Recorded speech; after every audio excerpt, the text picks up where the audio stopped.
Bismillah. Assalamualaikum warahmatullahi wabarakatuh. Alhamdulillahilladzi hadana lihadza wa ma kunna linahtadiya laula an hadanallah. Ashhadu an la ilaha illallah wahdahu la syarikalah wa ashhadu anna Muhammadan abduhu wa rasuluhu la nabiyya wa la rasula ba'dah. Allahumma salli wa sallim ala nabiyyina Muhammadin wa ala alihi wa sahbihi wa man tabi'ahum bi ihsanin ila yaumiddin. Ya ayyuhalladzina amanu taqullaha haqqa tuqatih wa la tamutunna illa wa antum muslimun. Ya ayyuhan nasu taqu rabbakumul ladzi khalaqakum min nafsin wahidah wa khalaqa minha zawjaha wa bassa minhuma rijalan katsiran wa nisaa wattaqullaha allazi tasaaluna bihi wal arham innallaha kana 'alaikum raqiba. Ya ayyuhalladzina amanu taqullaha wa qulu qawlan sadida yuslih lakum a'malakum wa yaghfir lakum dzunubakum wa may yuti'illaha wa rasulahu faqad faza fawzan 'azima. Summa amma ba'du. Alhamdulillah, segala puji dan syukur hanya milik Allah tabarak wa taala dengan segala nikmat-nikmatnya, terkhusus nikmat iman, nikmat Islam, nikmat kita beragama di atas tuntunan sunnah Nabi sallallahu alaihi wasallam, serta nikmat di sore hari ini Allah kumpulkan kita di rumah di antara rumah-rumah Allah Subhanahu wa taala dalam kondisi sehat, memiliki keluangan waktu, dan Allah mudahkan kita untuk melaksanakan amal-amal soleh. Semoga setiap langkah kaki kita menuju tempat ini Allah ganjar menjadi pemberat timbangan kita nanti di yaumul kiamah. Yang kedua, salam serta salawat untuk Nabi kita yang mulia, junjungan kita, qudwah kita, Nabi Muhammad sallallahu alaihi wasallam beserta keluarga beliau, para sahabat serta seluruh pengikut beliau hingga akhir zaman. Bapak Ibu sekalian, jamaah yang dimuliakan oleh Allah Subhanahu wa taala, permusuhan antara syaitan dengan Nabi Adam serta keturunannya adalah permusuhan yang sangat lama. Ketika Allah Subhanahu wa taala mempersilahkan Nabi Adam alaihissalam untuk tinggal bersama dengan Hawa di surganya Allah Subhanahu wa taala, kemudian datanglah setan, kemudian datanglah iblis menggoda dengan wujud seorang nasihat. Karena memang demikianlah jamaah sekalian, orang yang datang kepada kita, yang memberikan nasihat yang sepertinya baik tetapi menjurus kepada keburukan, maka senantiasa dia memposisikan dirinya adalah sebagai seorang penasehat. Maka dikatakan oleh Allah Subhanahu wa taala di surah Al-A'raf ayat 21, wa qasamahuma inni lakuma laminan nasihin. Dan dia setan bersumpah kepada keduanya, kepada Adam dan Hawa, sesungguhnya aku ini adalah benar-benar termasuk para penasihatmu. Lihatlah jamaah sekalian, dan ini akan terus berulang. Setiap kali orang yang memberikan nasihat-nasihat buruk, senantiasa dikemas nasihatnya adalah nasihat yang baik. Saya seorang pemberi nasihat, saya adalah orang yang menunjukkan engkau jalan kebenaran, tapi ternyata yang ditunjukkannya adalah jalan keburukan. Maka inilah jalan-jalan syaitan, dan itu terjadi sejak Nabi Adam alaihissalam. Allah berikan nikmat untuk tinggal di surganya Allah Subhanahu wa taala, hingga kemudian tergodalah Nabi Adam dan Hawa, kemudian bermaksiat pada Allah Subhanahu wa taala. Allah hukum Nabi Adam dengan dosa dan maksiatnya keluar dari surga, kemudian Allah terima taubatnya. Tetapi Allah Subhanahu wa taala senantiasa memperingatkan kita bahwasanya agar manusia tidak senantiasa mengikuti langkah-langkah syaitan, tidak mengikuti langkah-langkah dan taat kepada syaitan. Permusuhan syaitan itu terus berlangsung sampai yaumul kiamah. Dan dengan sebab godaan syaitan itulah, tipu daya syaitan itulah, kemudian kedua orang bapak ibu kita keluar dari surganya mungkar. Kecuali di ayat ini, kata para alim ulama, merujuk pada satu kata, yaitu kikir. Sehingga syaitan jamaah sekalian menjanjikan illa 'alallahi rizquha wa ya'lamu mustaqarraha wa mustauda'aha kullun fi kitabim mubin. Dan tidaklah ada satu makhluk pun yang bergerak, yang bernyawa di atas muka bumi ini, melainkan semuanya dijamin rezekinya oleh Allah Subhanahu wa taala. Di surah Hud ayat yang ke-6, Allah jamin rizki kita jamaah sekalian. Makhluk yang bergerak di atas muka bumi ini, baik yang melata, yang berjalan dan seterusnya, Allah jamin rizkinya itu dijamin oleh Allah Subhanahu wa taala. dan dia mengetahui di mana tempat kediamannya dan tempat penyimpanannya. Semua telah tertulis di Lauhul Mahfudz. Ayat ini adalah salah satu contoh bagaimana Allah Subhanahu wa taala menjamin rezekinya seorang hamba, dan 89 tempat lainnya Imam Hasan Al-Basri menyebutkannya. Tetapi jamaah sekalian, yang mengherankan, mengapa sebagian manusia lebih takut dengan satu janji syaitan. Apa janji syaitan itu? Yaitu engkau akan dijadikan fakir. Asyaitanu ya'idukumul faqra. Syaitan menjanjikan kalian, menakut-nakuti kalian dengan fakir. Lalu mengapa kemudian janji syaitan yang satu mengalahkan 90 janji Allah Subhanahu wa taala yang lain, kata Imam Hasan Al-Basri rahimahullah. Maka secara logika ini tidak bisa diterima dengan akal sehat. Bagaimana seorang yang beriman kepada Allah Subhanahu wa taala, yang rizkinya telah dijamin oleh Allah, asalkan dia mau berikhtiar, maka Allah akan berikan kecukupan bagi dirinya. Walaupun kadar rizki itu bisa naik bisa turun, Allah kadang sempitkan satu tempat, tidak di tempat yang lain. Tetapi kemudian sebagian manusia lebih takut dengan janji-janji syaitan. Apa indikasinya kalau manusia terkena janji-janji syaitan? Pertama, manusia ketika terkena janji syaitan ini, maka dia kurang selektif di dalam mencari penghasilan. Ketika dia merasa bahwasanya rizkinya ini senantiasa kurang, senantiasa harus ditambah, senantiasa harus dia tumpuk-tumpuk hartanya, maka serta-merta akan menyebabkan dirinya mencari harta tidak selektif. Yang penting saya pulang bawa harta, yang penting saya pulang bawa rizki. Tidak peduli lagi kalau yang dia peroleh berasal dari transaksi-transaksi yang jelas, transaksi riba, transaksi menipu dan seterusnya. Karena apa? Kekhawatiran dirinya atas janji syaitan bahwa dirinya akan fakir. Nyata jemaah sekalian, bagaimana di tengah masyarakat kita, manusia sebagiannya ketika mencari rezeki tidak lagi memperdulikan mana yang halal, mana yang haram.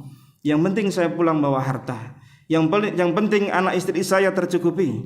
Maka sebagaimana dikatakan oleh Nabi alaihi salatu wasallam di Sahih Bukhari, nanti satu zaman di antara tanda-tanda dekatnya hari kiamat, la ya'tiyanna 'alan nasi zamanun, akan datang suatu zaman pada manusia, la yubalil mar'u bima akhadal mal, manusia tidak lagi peduli dari mana dia memperoleh hartanya, amin halalin amin haramin, entah yang halal entah yang haram, tidak lagi peduli.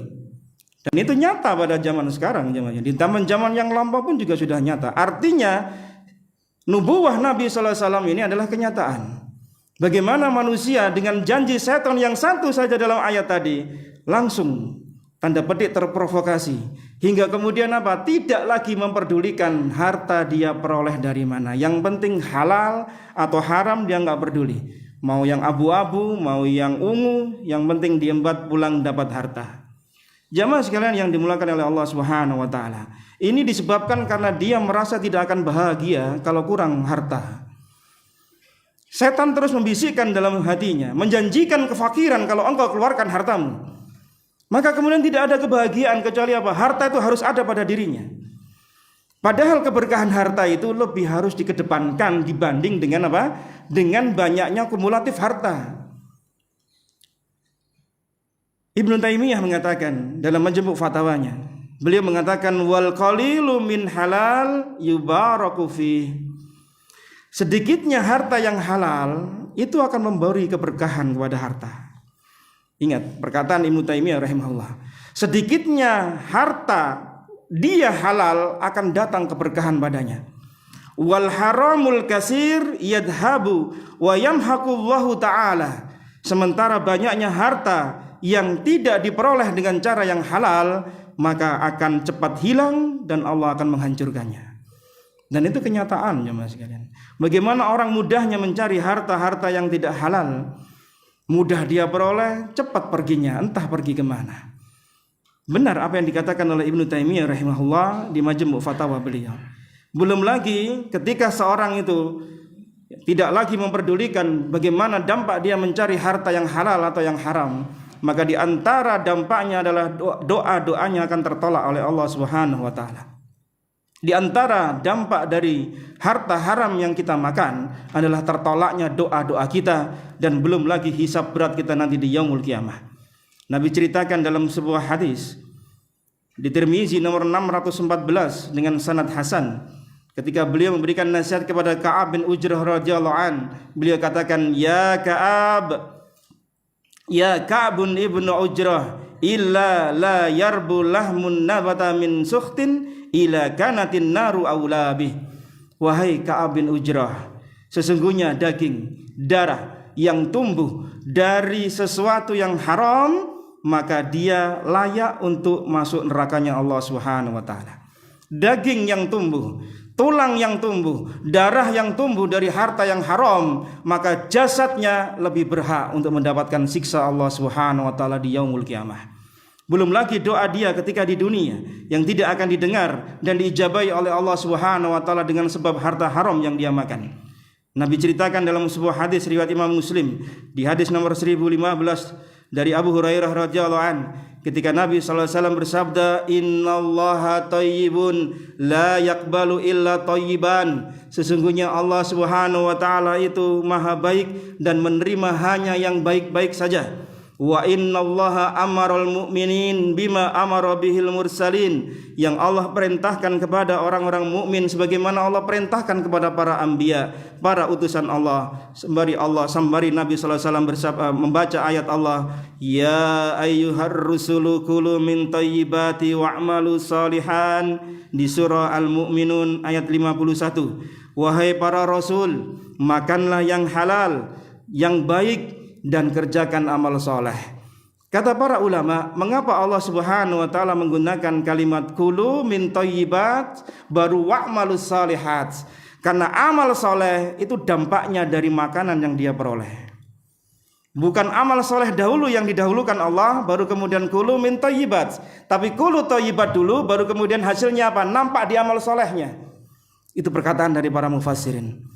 Maka para rasul juga diperintahkan oleh Allah Subhanahu wa taala mencari harta yang halal, sehingga kemudian mereka mampu beramal soleh.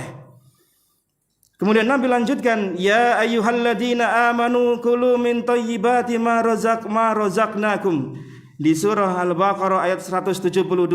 Wahai orang-orang yang beriman, makanlah dari rezeki yang baik yang telah kami berikan kepada kalian. Summa zakara rajulu, sambil kemudian Nabi sallallahu alaihi wasallam menceritakan seorang laki-laki yutilu safara as'asa aghbara yamuddu yadai ila sama.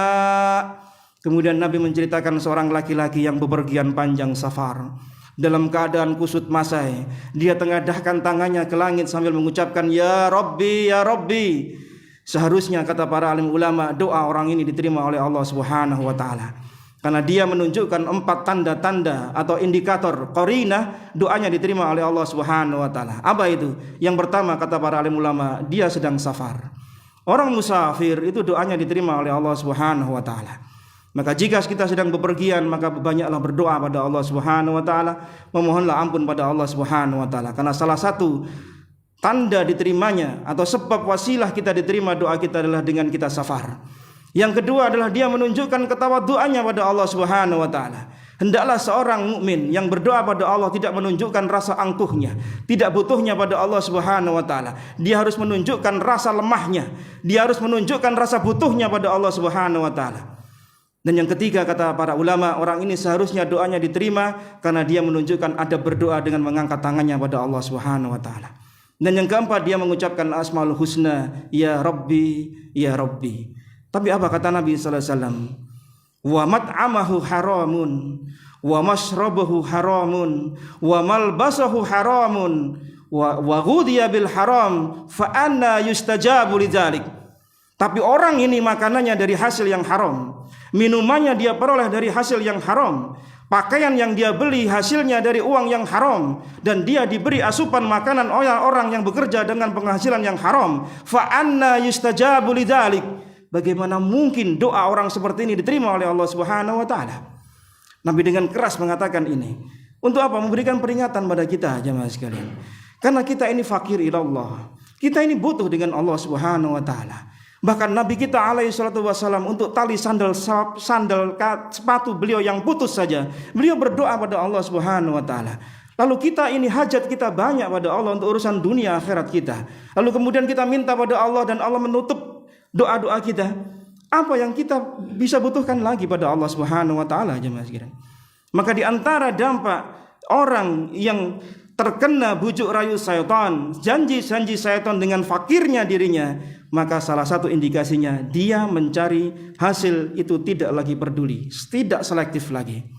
Yang kedua, bagaimana indikasinya seseorang itu ketika dia mulai terkena bujuk rayu janji-janji syaitan bahwasanya dirinya akan fakir kalau dia mengeluarkan hartanya. Karena dia khawatir fakir, maka dia tenggelam dalam kesibukan dunianya mencari harta. Hingga kemudian sebagian menelantarkan kewajiban-kewajiban pada Allah Subhanahu wa taala. Tidak lagi memperdulikan bagaimana waktu-waktu sholatnya, tidak lagi memperdulikan kewajiban dia untuk membersamai keluarganya, kadang tidak lagi memperdulikan bagaimana kewajiban dia untuk menuntut ilmu di majelis-majelis ilmu, apalagi untuk silaturahim dan seterusnya. Waktunya habis untuk apa? Mencari dunia dan dunia. Seseorang yang sudah 60, 70 tahun kadang masih terus mencari harta-harta dunia. Sementara ketika dia sudah mengumpulkan harta dunia, dihabiskan oleh anak-anaknya, lalu kemana dia? Ditinggalkan oleh keluarganya. Sementara yang menikmati siapa? Anak cucunya. Lalu kemana dia pergi 60, 70 tahun mencari harta dunia? Sementara dia meninggalkan kewajiban-kewajiban pada Allah Subhanahu wa taala. Tidak pernah datang majelis ta'lim, tidak pernah sholat berjamaah bagi yang laki-laki, tidak pernah anjang sana pada keluarganya, kepada orang tuanya. Lalu di mana letak dia? Kebahagiaan dia di mana? Waktunya habis untuk mencari harta. Satu kesempatan dia cari harta yang satu, pergi ke tempat yang lain, seolah-olah waktunya ini habis untuk dunia dan dunia. Kalau yang seperti ini, jemaah sekalian, Allah Subhanahu wa taala akan memberikan kepada kita kefakiran di tangan kita. Kalau seorang hamba lebih fokus kepada dunia semata, tidak pada Allah Subhanahu wa taala, maka perhatikan sebuah hadis di riwayat Imam Tirmizi di hadis nomor 2467 dengan sanad sahih dari Abu Hurairah radhiyallahu an. Nabi sallallahu alaihi wasallam bersabda, "Innallaha ta'ala yaqul." Ini termasuk hadis qudsi. Sesungguhnya Allah taala berfirman. Apa firman Allah Subhanahu wa taala? "Ya ibni Adam, tafarragh li ibadati amla sadraka ghinan asudda faqraka wa illa taf'al mala'tu yadaika sughlan wa lam asudda faqrak." Wahai anak Adam, luangkan waktumu untuk ibadah, fokus kepadaku, maka niscaya aku akan penuhi dadamu dengan kekayaan, dengan kecukupan. Fokuskan ibadah pada Allah Subhanahu wa taala, maka dada kita akan Allah berikan kecukupan. Ini janji Allah Subhanahu wa taala, jemaah. Tapi jika kemudian Allah tutup kefakiran kita, sudah Allah berikan kecukupan, Allah tutup rasa fakir kita. Kita merasa kurang, ini akan Allah tutup. Karena termasuk di antara tanda-tanda orang yang kaya, kata Nabi apa? Ghinan nafs, kayanya hati. Maka ini di antaranya. Karena apa? Dia fokus ibadah pada Allah Subhanahu wa taala, sembari dia berikhtiar mencari rezekinya Allah Subhanahu wa taala. Tetapi jika dia hanya fokus kepada dunia, dia telantarkan kewajiban-kewajiban Allah Subhanahu wa taala, maka Allah akan penuhi tangannya apa? Dengan kesibukan yang tidak akan pernah usai dan tidak akan Allah tutup kefakirannya. Orang yang kalau merasa dia kurang untuk urusan dunia, kemudian dia telantarkan Allah Subhanahu wa taala, dia telantarkan kewajiban-kewajiban Allah Subhanahu wa taala, bukannya dia tambah kaya aja, Mas, bukannya dia tambah cukup, dia tambah kurang. Allah sibukkan dia dengan berbagai macam kegiatan, disibukkan ini, belum selesai kelar ini, tambah lagi kegiatan ini, begitu seterusnya. Dikejar-kejar headline, dikejar-kejar waktu, deadline dan seterusnya, habis waktu kita. Enggak ada cukupnya. Maka benar kata Allah Subhanahu wa taala, kata Nabi sallallahu alaihi wasallam, Allah tidak akan memberikan penutupan dari kefakiran kita. Kita dibuat sibuk terus untuk urusan dunia. Maka luangkan waktu kita untuk ibadah pada Allah Subhanahu wa taala. Karena ketika seseorang ini merasa dirinya fakir, maka dia terus mengejar dunia dan dunia tanpa dia pernah berhenti. Yang ketiga, Jika seseorang telah terkena janji-janji syaitan bahwa dirinya akan fakir, maka yang demikian ini akan membuat dirinya akan berbuat fahsya, yaitu bakhil, kikir. Ketika dia sudah mencari harta dengan tidak selektif, kemudian dia habiskan waktunya untuk dunia semata. Setelah dunia terkumpul, apa? Dia tahan hartanya. Dia berlaku bakhil, dia berlaku kikir. Yang demikian inilah diperintahkan oleh setan. Ya, setan mengajak kita untuk berlaku kikir. Padahal setiap hari jemaah sekalian, Allah turunkan 2 malaikat untuk mencatat, untuk mendoakan, untuk memberikan keberkahan pada harta orang yang berinfak, dan Allah akan binasakan harta orang yang menahan hartanya. Lalu bagaimana mungkin akal sehat mengatakan dia tahan hartanya, kemudian didoakan oleh para malaikat, hancurlah hartamu? Ini logik yang tidak masuk pada diri seorang mukmin. Orang mukmin seharusnya berpikir apa? Oh iya, hartaku ingin bertambah, hartaku ingin Allah terus kembang biakkan dengan cara dia infak. Setiap hari kata Nabi SAW, ada malaikat yang berdoa, Allahumma a'ti munfiqan khalafan. Ya Allah, gantilah harta yang dia infakkan. Setiap hari ketika kita berinfak di jalan Allah Subhanahu wa taala dengan berbagai macam bentuknya, terutama yang wajib untuk keluarga kita, untuk ahli kita, orang tua kita, selebihnya yang munfarid, yang nawafil dan seterusnya untuk kaum muslimin, maka Allah akan turunkan malaikat yang mendoakan, ya Allah, berkahi harta yang dia tinggalkan. Kemudian ketika ada seorang yang menahan hartanya, dia bakhil, dia pelit, apa doa malaikat? Allahumma a'ti mumsikan talafan. Ya Allah, jangan engkau beri keberuntungan, hancurkan harta yang dia sisakan. Lalu bagaimana bisa mungkin seorang mukmin yang sehat akalnya kemudian dia mengimani atau mengaminkan doa malaikat yang minta supaya hartanya dihancurkan? Dengan cara apa? Dia tahan hartanya, kan tidak mungkin jemaah sekalian. Maka seharusnya orang mukmin ini, janji setan yang satu itu tidak bisa mengalahkan janji 90 ayat yang lain. Tapi itulah kenyataan manusia jemaah sekalian. Jemaah yang dimuliakan oleh Allah Subhanahu wa taala. Sementara Allah Subhanahu wa taala, wallahu ya'idukum maghfiratum minhu wa fadlah. Janji Allah itu akan memberikan ampunan untukmu, memberikan karunia yang luas. Tetapi sayangnya sebagian kita lebih percaya dengan janji setan yang satu dibanding dengan 90 janji Allah yang lain. Jamaah yang dimuliakan oleh Allah Subhanahu wa taala, ini terkait dengan masalah janji-janji setan. Di sisi yang lain di sana ada tentang masalah harta. Harta itu sendiri jamaah sekalian, itu tidak akan dicela dan tidak akan dipuji. Zatnya harta itu enggak akan dicela, enggak akan dipuji. Karena kalau harta itu dicela atau dipuji, maka pasti para anbiya ingin menjadi orang fakir. Kalau dia dipuji karena fakir hartanya. Kalau harta itu dipuji karena zatnya banyak, maka tentu para anbiya Allah takdirkan menjadi orang kaya semua sebagaimana Nabi Sulaiman alaihissalam. Tapi kan tidak. Yang dipuji dan dicela itu ketika seseorang terfitnah dengan harta, bukan zatnya harta. Ini harus kita pahami. Sehingga kemudian tidak salah faham, kemudian seseorang, wah kalau gitu nggak usah jadi orang kaya lah, toh nanti juga akan dicela oleh Allah Subhanahu wa taala. Tidak jemaah sekalian. Bukankah para anbiya ada yang Allah takdirkan menjadi orang kaya? Nabi Daud alaihissalam, Nabi Sulaiman alaihissalam, seorang anbiya sekaligus seorang raja. Yang tidak akan terjadi pada diri seorang nabi kecuali pada diri keduanya, yaitu pada orang-orang Bani Israel terkumpul 2 keutamaan, seorang nabi dan seorang raja. Karena biasanya di Bani Israel itu ada silsilah dari 12 keturunan anak-anak Nabi Yakub alaihissalam, itu secara tidak langsung maka akan terbelah menjadi beberapa aturan. Satu keturunan itu harus menjadi seorang rasul, seorang nabi, sebagai seorang dai, pendakwa dan seterusnya. Satu keturunan lagi menjadi seorang raja, menteri dan seterusnya. Tapi khusus Nabi Daud alaihissalam itu terkumpul 2 keutamaan pada diri beliau, seorang raja plus seorang nabi, dan itu tidak dimiliki oleh nabi yang lain.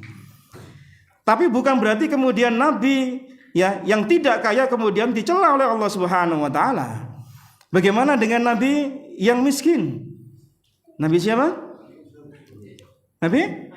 Nabi Ayub alaihissalam yang Allah beri ujian berbagai macam penyakit, ditinggalkannya anak-anaknya, harta bendanya habis semua, dimakan oleh hama dan seterusnya, diuji oleh Allah Subhanahu wa taala dengan berbagai macam penyakit. Kalau kemudian kefakiran itu dipuji oleh Allah, maka semua nabi menjadi orang miskin. Tapi kan tidak, jemaah sekalian. Apa yang dipuji dan apa yang kemudian disanjung? Perhatikan sebuah hadis doa dari Nabi SAW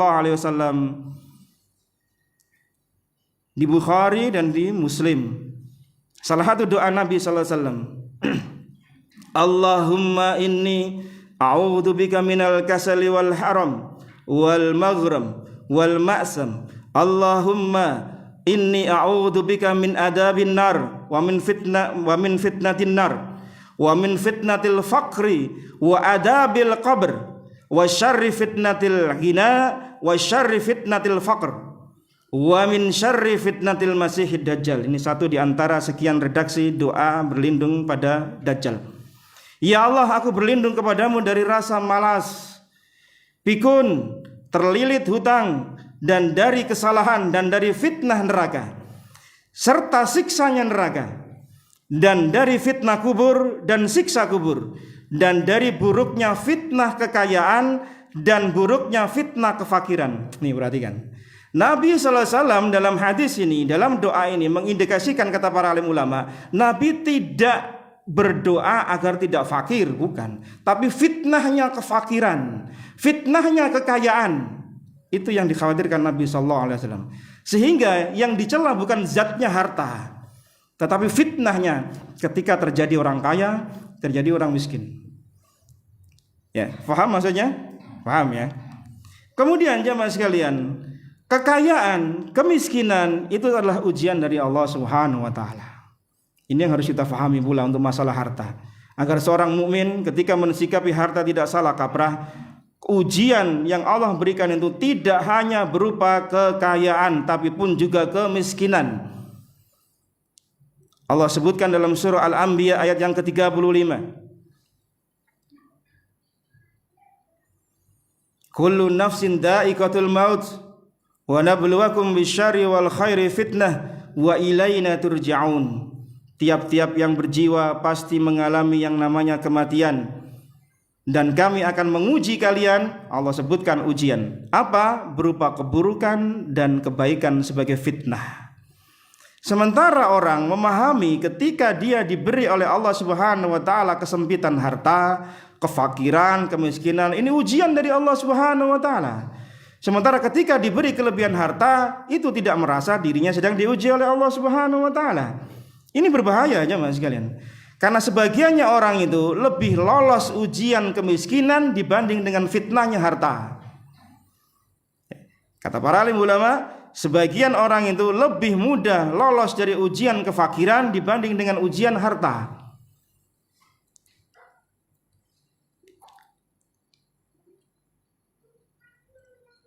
Di surah Al-Fajr ayat 15-16, fa'ammal insanu idza mabtalahu rabbuhu fa'akramahu wa na'amahu fayaqulu rabbi akraman. Orang kalau sedang diuji dengan kekayaan, itu dikiranya dia itu dimuliakan oleh Allah Subhanahu wa taala. Padahal bukan, jemaah sekalian.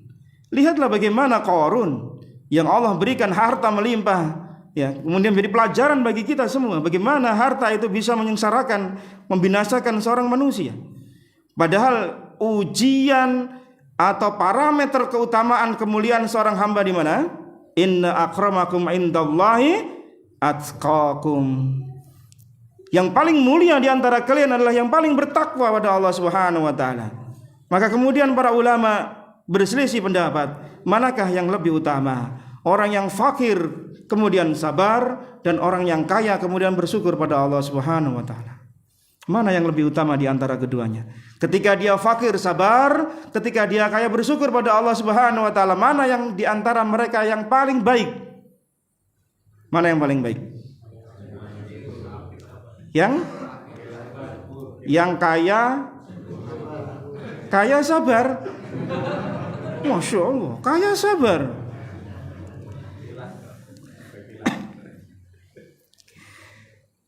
Fakir, sabar. Kaya, syukur. Mana yang lebih utama?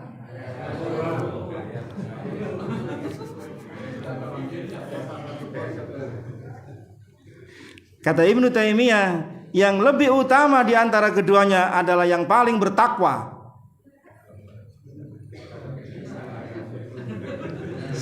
Salah kabeh. Nah, orang fakir dia syukur tapi nggak ada takwanya. Orang kaya dia sabar tapi nggak bertakwa. Dia sama saja ya Mas. Maka mana yang utama? Yang paling bertakwa di antara keduanya. Kalau di antara keduanya bertakwa adalah orang yang fakir sabar, dia lebih utama. Tapi pada posisinya, maka dia pada tempatnya. Ya. Jangan kemudian menjadi orang yang fakir kemudian sombong. Sudah fakir sombong lagi. Nah, apa yang dia sombongkan? Betul. Head to head sama Alphard. Dia membawa apa? Motor 68 gitu ya. Apa yang dia unggulkan gitu ya. Head to headnya nggak cocok, bukan apple to apple namanya itu. Nah, yang berikutnya jemaah sekalian rahimani wa rahimakumullah, yang terkait soal harta. Bahwasanya ketika seorang hamba mendapatkan nikmat harta, maka dia harus sadar bahwasanya manisnya dunia itu tidak akan ada bandingannya dengan manisnya kampung akhirat. Ketika seorang mendapatkan pernak-perniknya harta dunia, terbukanya mudahnya dia mencari harta-harta dunia. Sebagaimana para sahabat sebagiannya adalah orang yang diberi mukjizat oleh Allah Subhanahu wa taala, karamah, mudahnya dia mencari harta. Sebagaimana Abdurrahman bin Auf radhiyallahu an yang beliau katakan, andai ada batu, aku angkat di bawah batu itu pasti akan jumpai emas dan perak. Abdurrahman bin Auf mengatakan, jika aku mengangkat batu, aku congkel batu itu, pasti di bawah batu itu akan ada emas dan perak. Apa maknanya? Apapun usaha di tangan beliau pasti jadi uang. Beliau masuk kampung Bani Qainuqa, pasarnya orang Yahudi yang terkenal di Madinah saat itu, yang imperial, yang harta dikuasai oleh orang Yahudi. Maka Abdurrahman bin Auf masuk ke pasarnya Bani Qainuqa tanpa modal. Ini pentingnya Mas. Jadi orang usaha nggak harus punya modal. Abdurrahman bin Auf menunjukkan, ya, from zero to hero. Datang ke pasarnya orang terkenalnya Yahudi tanpa bawa modal. Keluar siang hari bawa keju dan minyak samin. Tiap hari beliau lakukan seperti itu. Semakin lama yang beliau keluar dari pasar itu semakin banyak hartanya. Semakin tambah. Selang hitungan bulan beliau sudah menikahi wanita Ansor. Bayangkan jemaah sekalian. Dari kota Mekkah hijrah ke Madinah tanpa membawa sepeser pun harta, hanya membawa skill dagang. Karena orang muhajirin itu skillnya, basicnya adalah pedagang. Sementara basicnya orang-orang Madinah itu bercocok tanam. Karena kontur tanahnya lebih subur dibanding dengan kontur tanahnya Mekah. Tapi jiwa seseorang, DNA-nya seseorang, kalau Allah takdirkan dia ada dominan, maka dimanapun dia berada DNA-nya ada terus. DNA Abdurrahman bin Auf itu dagang. Maka beliau katakan ketika sudah beliau menjadi orang kaya rayanya Madinah, aku angkat batu ini, di bawahnya pasti ada emas sama perak. Dan orang Madinah bersekutu dengan Abdurrahman bin Auf tentang 3 hal. 1, sepertiga penduduk Madinah dihutangi oleh Abdurrahman bin Auf. Sepertiga penduduk kota Madinah itu dihutangi Abdurrahman bin Auf. Sepertiganya lagi dibayari hutangnya. Sepertiganya lagi disambung tali silaturahim dan ukhuwahnya dengan sedekah, hadiah, infak dari hartanya, dagangnya Abdurrahman bin Auf. Mau tahu caranya bagaimana Abdurrahman bin Auf jadi sukses? Beliau kalau jual beli tidak pernah pakai kredit. Beliau cash. Beliau tidak mau sesuk ae duwe ya, ndak mau. Harus bayar sekarang. Konco ya konco, dagang-dagang. Itu harus. Kejem sama temen ndak apa-apa, tapi hasilnya untuk infak ya Mas kalian. Uangnya kembali kepada kaum muslimin.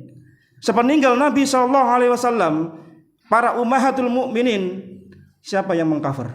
Siapa yang menghandle? Siapa yang menafkahi? Abdurrahman bin Auf. Setiap tahun dihajikan para ummahatul mukminin. Setiap tahun dihajikan ke Mekah. Setiap tahun beliau membagikan 40.000 dinar emas. Beliau jual 400.000 dinar, 400.000 sebidang tanah seharga 400.000 dinar, sekitar 2 M, dibagikan untuk kaum muslimin masing-masing dapat 10 juta. Abdurrahman bin Auf jemaah sekalian, yang jualannya itu tidak pernah pakai sesuai duit ya, ping piro itu tidak pernah, cash. Dan beliau tidak pernah melihat besar kecilnya keuntungan. Kecil tetap dilihat sebagai keuntungan, terus beliau putar. Coba kalau orang itu di kasbon ya, modalnya berapa? Modalnya berapa kali lipat? 2-3 kali lipat. Orang kalau di kasbon 2-3 lipat. Hari ini dia kulaan untuk bulan depan duit saya nyantol neng wong-wong. Kulaan lagi untuk bulan depan dia punya dana lagi. Abdurrahman tidak mau kayak gitu. Sahabat datang beli, bayar cash, tapi hasilnya beliau kembalikan kepada kaum muslimin. Teman gitu aja mas. Ojo mentang-mentang ikhwan gitu ya. Lah konco dhewe saiki sih. Ya, gak ono rego konco ta iki. Gak ono diskon ta. Sudah teman sendiri di diskon promo. Allah. Dicicil lagi. Pas dibayar diblokir WA-ne pisan. Nah itu di tempat lain, tidak di sini, sono tempat lain. Ini rahasianya kesuksesan Abdurrahman bin Auf mengalahkan pedagang-pedagang ribanya orang Yahudi waktu itu. Sehingga kemudian pedagang Yahudi sedikit demi sedikit menyingkir dari Bani Qainuqa, menyingkir dari pasarnya. Kenapa? Pasar itu dikuasai sama Abdurrahman bin Auf. Bayangkan jemaah sekalian, antum bisa bayangkan ini luar biasa, ini pedagang yang luar biasa. Masuk pasar tanpa bawa modal. Kan beliau kan ditawari sama Sa'ad bin Rabi, ya Abdurrahman bin Auf, aku sudah dipersaudarakan dengan Rasulullah SAW dengan engkau. Maka di zaman dahulu ketika hijrah pertama kali belum turun ayat tentang waris, maka orang yang dipersaudarakan itu saling mewarisi. Jadi orang muhajirin mewarisi hartanya orang Ansor, Abdurrahman itu mewarisi hartanya orang Ansor, maka dipersaudarakan dengan Sa'ad bin Rabi. Datang pada Abdurrahman bin Auf, ya Abdurrahman, engkau tahu aku ini orang paling kaya di kota Madinah. Engkau lihat hartaku banyak, asetku banyak, istriku juga lebih dari 1. Maka aku bagi hartaku separuh untukmu. Ini separuh aja masih. Kalau kita nggak dengar hadis ini dari Nabi Sallallahu Alaihi Wasallam di hadis Bukhari Muslim, kita nggak akan percaya ini dongeng barangkali. Ada orang ngasih setengah hartanya untuk orang yang baru dia kenal loh. Ini baru dikenal loh jemaah sekalian. Nggak ada hubungan saudara sama Abdurrahman bin Auf, bukan satu klan, bukan satu marga. Separuh hartaku untukmu. Rumah silakan kau pilih mana rumah yang paling bagus. Mau di suku asri 1, 2, 3 silakan pilih. Istriku lebih dari 1, engkau pilih mana yang kau suka yang cantik, aku ceraikan masa idah habis, silakan kau nikahi dengan harta separuh yang aku berikan. Loh lah enak toh. Sudah dikasih harta, suruh nikahi istrinya yang diceraikan dengan harta yang dikasih, sak rumahnya lagi. Allahu Akbar. Kira-kira kita pakai istikharah enggak? Model-model kita enggak perlu istikharah kayaknya. Sebentar, tak istikharah dulu saya. Waduh. Itu bukan kayaknya kita itu kayaknya. Apa kata Abdurrahman bin Auf? Abdurrahman bin Auf itu bukan sahabat yang aji mumpung. Abdurrahman bin Auf itu punya muru'ah, punya wira', punya kewibawaan, punya kemuliaan, tidak mau direndahkan dirinya. Terima kasih wahai saudaraku. Barakallahu fiik wa baraka ahli. Semoga Allah berkahi engkau berkahi hartamu dan keluargamu. Tapi tolong tunjukkan jalan ke pasar. Itu saja jawabannya. Permintaan Abdurrahman bin Auf. Tunjukkan jalan ke pasar. Bayangkan jemaah sekalian, di tengah tawaran yang melimpah ruah, tinggal sabut saja. Oke, beliau tidak mau.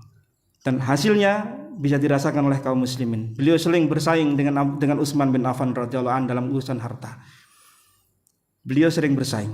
Bahkan beliau kadang berharap ingin jatuh miskin. Tapi enggak miskin-miskin pula. Pernah ada seorang tabi'in ketika tawaf di Ka'bah mendengar seorang yang berdoa, "Ya Allah, jangan Engkau jadikan aku fakir, jangan Engkau jadikan aku pelit ya Allah." Tabi'in ini mengatakan, "Wah, orang ini pelitnya kayak apa sih? Kok doanya kok minta supaya enggak pelit?" Ketika ditanya ternyata Abdurrahman bin Auf, jamaah sekalian. Abdurrahman bin Auf yang demikian infaknya dengan harta yang dia peroleh, justru tetap berdoa pada Allah agar tidak jadi orang bakhil, tidak jadi orang pelit. Padahal ini dinafikan oleh para sahabat Nabi sallallahu alaihi wasallam. Anas bin Malik mengatakan 3 hal tadi. Orang Madinah berserikat, bersekutu dengan hartanya Abdurrahman bin Auf pada 3 keadaan. Kalau enggak utang, diutangi, ya dikasihi. Subhanallah. Dari apa? Dari harta seorang hamba. Sehingga jamaah sekalian, ketika seorang hamba itu mendapatkan harta, itu tidak akan sebanding dengan kenikmatan dunia. Sehingga dia tidak akan terlena, tidak akan merasa ujub dengan harta yang dia miliki. Nabi SAW bersabda di hadis riwayat Tirmizi nomor 2320, "Lau kanatid dunya ta'dilu indallahi janaha ba'udah ma saqa kafiran minha syarbata ma." Seandainya dunia itu di sisi Allah sebanding dengan sayapnya nyamuk, tentu Allah tidak akan memberi minum orang-orang kafir walaupun hanya seteguk. Dunia ini itu tidak lebih hina daripada sayapnya nyamuk yang kita berebutan, saling sikut, saling senggol, saling culas, saling mencurangi, saling menipu di antara sesama kaum muslimin. Untuk apa? Mencari yang lebih rendah daripada sayapnya nyamuk tadi. Maka ketika seorang hamba mendapatkan nikmat dunia, maka dia tidak akan menggunakan harta itu untuk semakin sombong di hadapan Allah Subhanahu wa taala. Berikutnya jamaah sekalian yang dimuliakan oleh Allah Subhanahu wa taala. Harta ini adalah titipan dari Allah Subhanahu wa taala, bukan mutlak milik kita. Harta ini titipan Allah, bukan mutlak milik kita walaupun kita yang mengupayakannya. Ada yang pagi lembur sampai ketemu pagi lagi. Yusuf masih kurang-kurang juga. Itu bukan mutlak milik kita. Itu titipan dari Allah Subhanahu wa taala. Maka Allah Subhanahu wa taala memberikan kepada kita agar kita meninfakkan harta yang kita miliki di jalan Allah Subhanahu wa taala. Al-Hadid ayat yang ke-7. Aminu billahi wa rasulihi wa anfiqu mimma ja'alakum mustakhlafina fihi falladina amanu minkum wa anfaqu lahum ajrun kabir.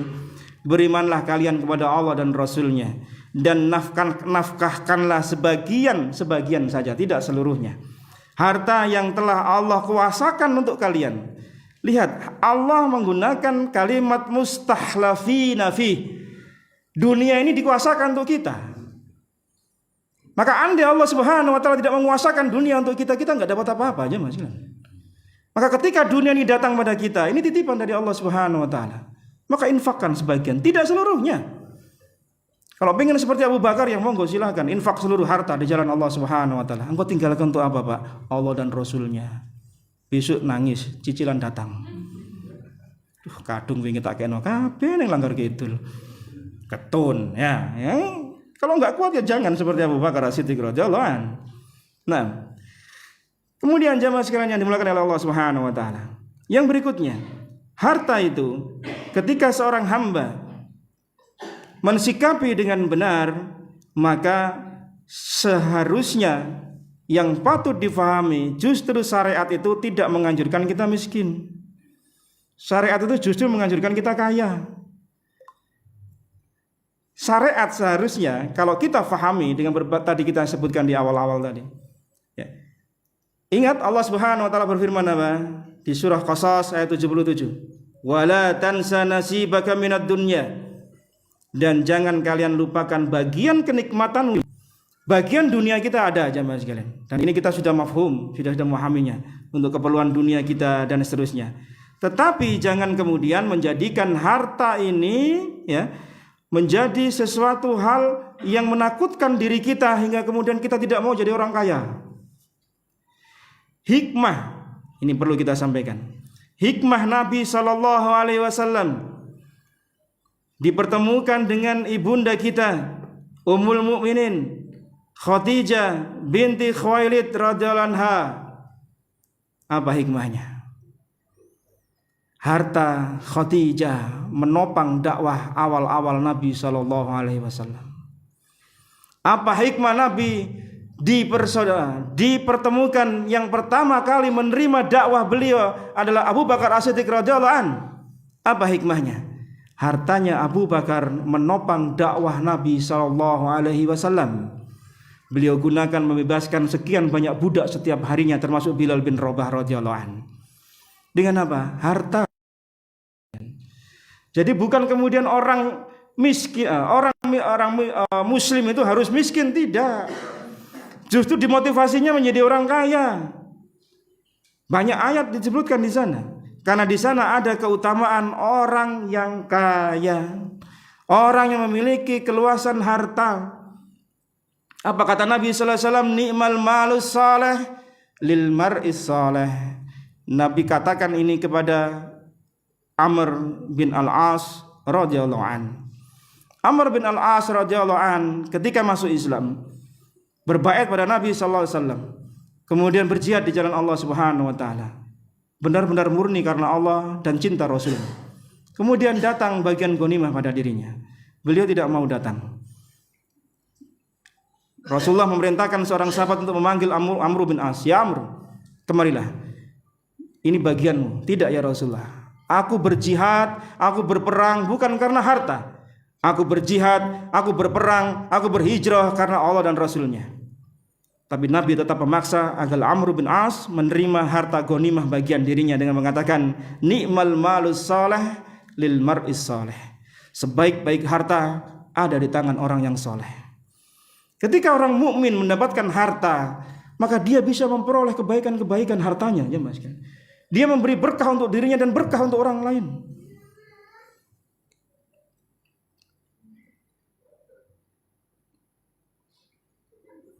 Sampai-sampai Nabi sallallahu alaihi wasallam sebutkan di Sahih Bukhari, la hasada illa fi isnatain. Tidak akan boleh hasad, dengki kecuali pada dua orang. Hasad kan tidak boleh. Hasad itu haram, termasuk al-kabair, termasuk dosa besar. Tapi Nabi sallallahu alaihi wasallam membolehkan hasad, dengki pada dua orang. Apa itu? Yang pertama, rajulun atahullahu malan fayusallitu ala halakatihi fil haqq, yaitu kepada orang yang diberi harta, kemudian hartanya habis dia gunakan untuk jalan kebaikan. Maka kita boleh iri dengan orang seperti itu.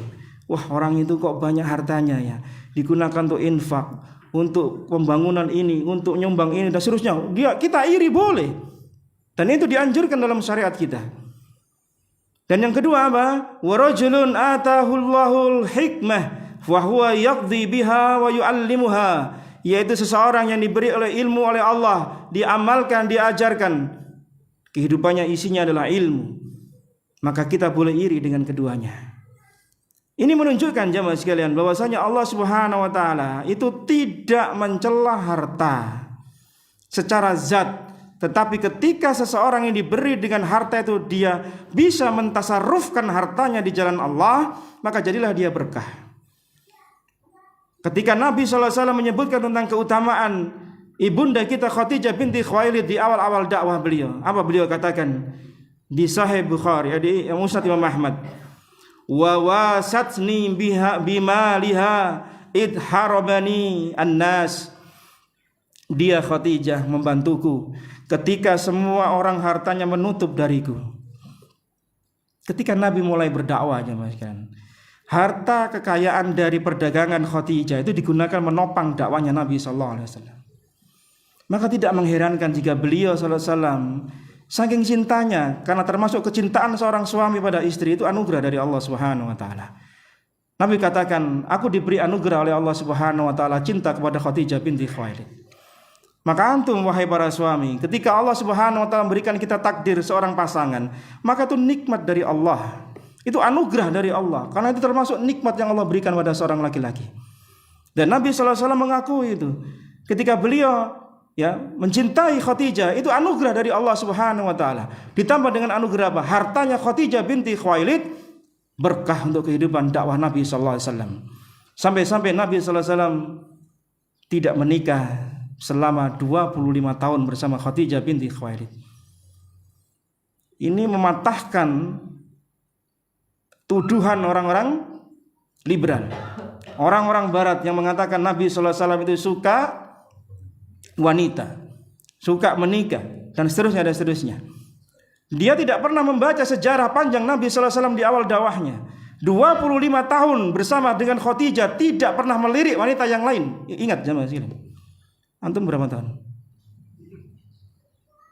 Belum 25? Wajar. Sudah 25? Berarti mau ngelirik, Pak.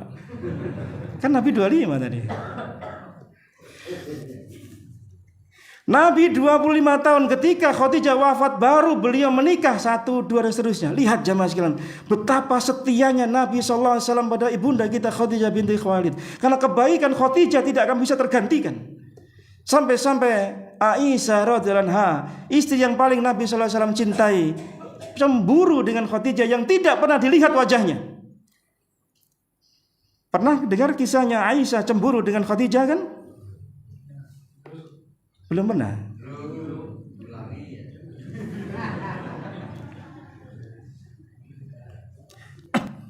Jadi Khadijah binti Khuwailid itu memiliki beberapa budak, bekas budak. Ya, kemudian kalau datang pada Nabi sallallahu alaihi wasallam atau saudara kandungnya Khadijah datang pada Nabi sallallahu alaihi wasallam, maka beliau khidmat, beliau layani. Karena mengingat apa? Saudara istrinya. Sampai-sampai Aisyah merasa cemburu dengan Khadijah. Nabi sering mengatakan kebaikan Khadijah, disebut kebaikan Khadijah. Sementara Aisyah tidak pernah melihat wajahnya ibunda kita Khadijah. Sampai Aisyah mengatakan, Khadijah mana? Loh, itu betul. Aisyah sampai mengatakan demikian. Kemudian Nabi mengatakan, iya, sampai tadi mengatakan, semua orang menahan hartanya kecuali Khadijah. Semua orang tidak beriman kecuali Khadijah. Terus Nabi sebutkan kebaikan Khadijah. Semua anak-anak yang lahir dari Khadijah, semuanya dari Khadijah.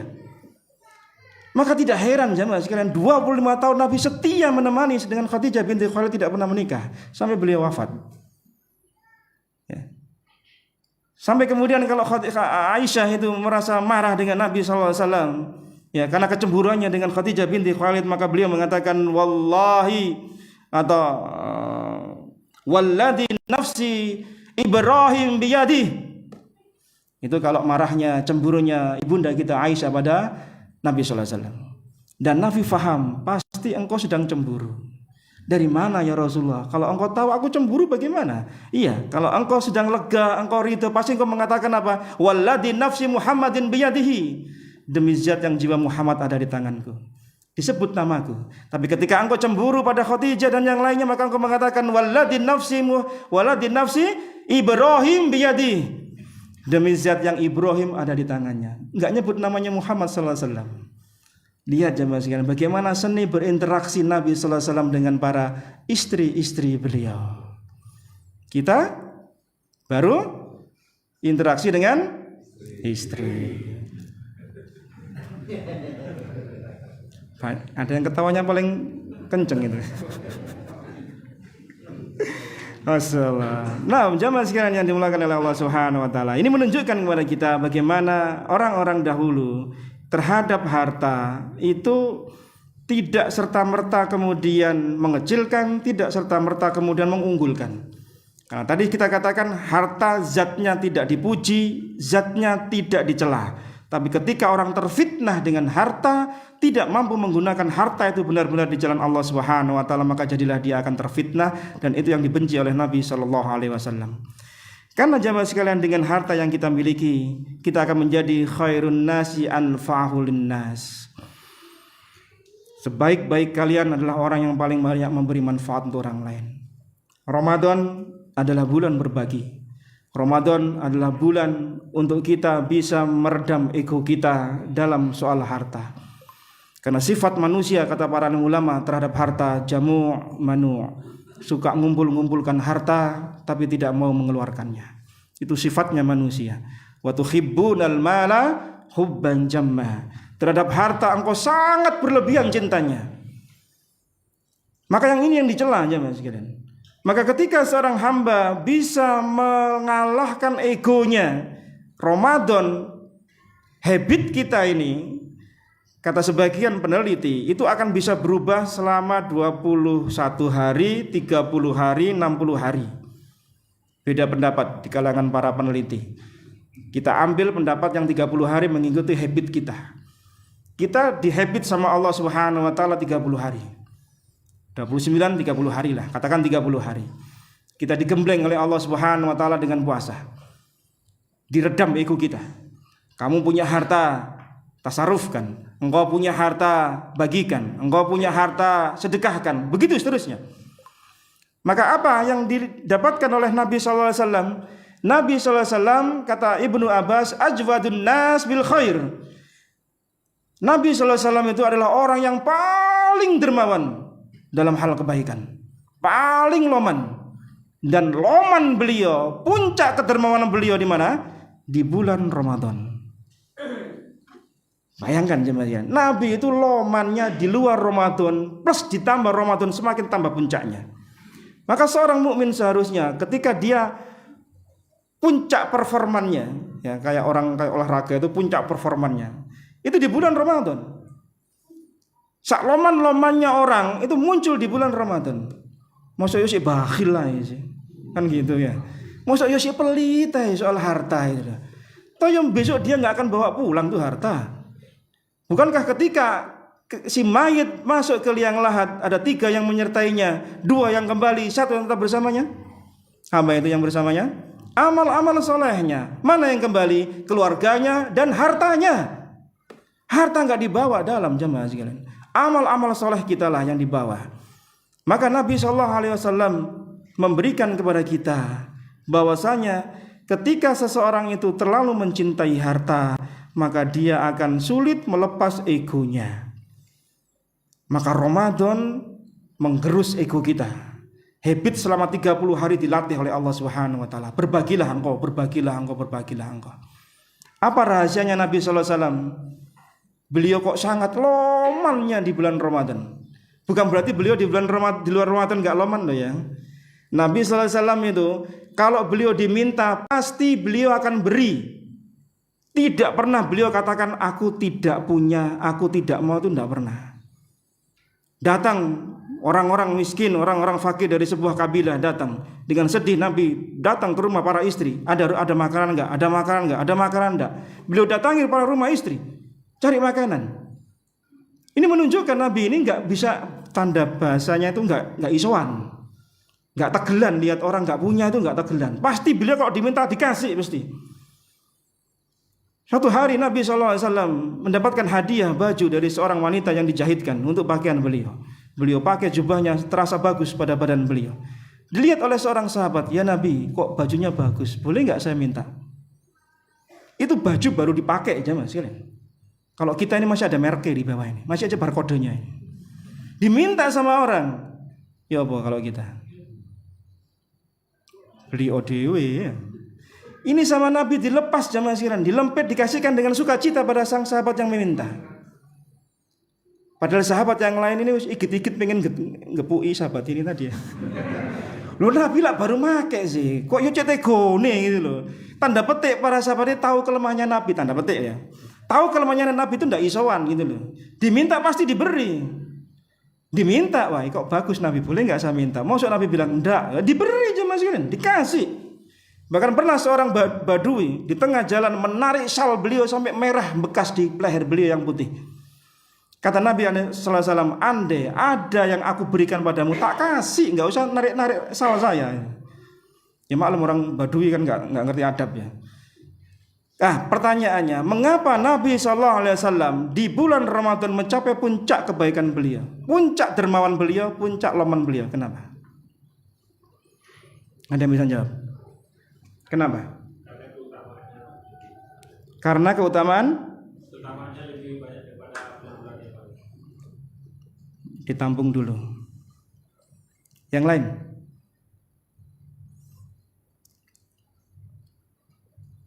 Nanti kalau bener jatah saya buko tak kasihkan lah. Nek dikai loro aku.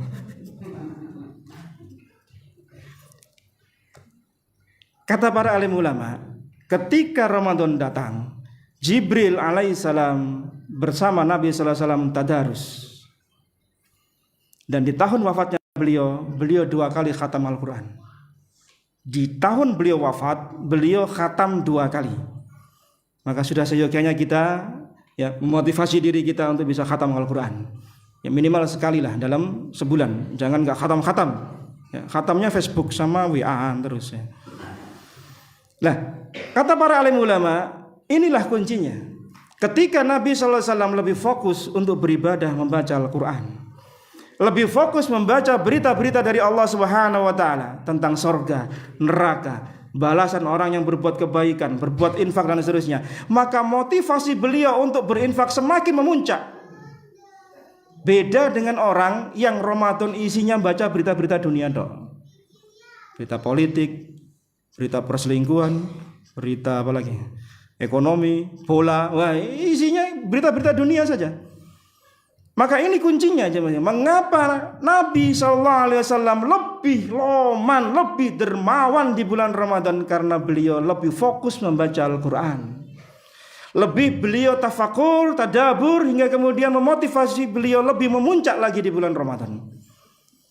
Maka sudah seyogyanya jamaah sekalian, kita jadikan harta-harta di tangan kita ini menjadi harta yang berkah, harta yang bisa memberikan kemanfaatan untuk kehidupan kita kaum muslimin di dunia dan lebih-lebih nanti ketika kita bertanggungjawabkan di hadapan Allah Subhanahu wa taala. Semoga infak kita, sedekah kita selama bulan Ramadan dan di bulan-bulan yang lain Allah terima menjadi amal yang saleh, amal yang makbulan, amal yang menjadikan investasi kita untuk kehidupan akhirat kita.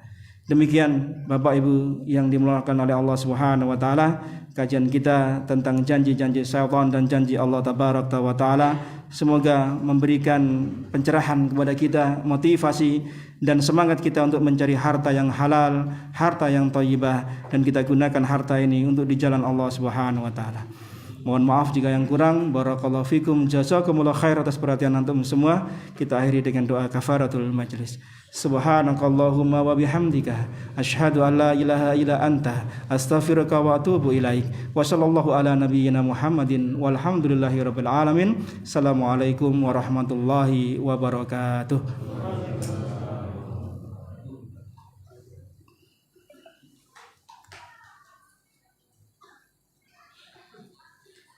ذلك الفوز العظيم.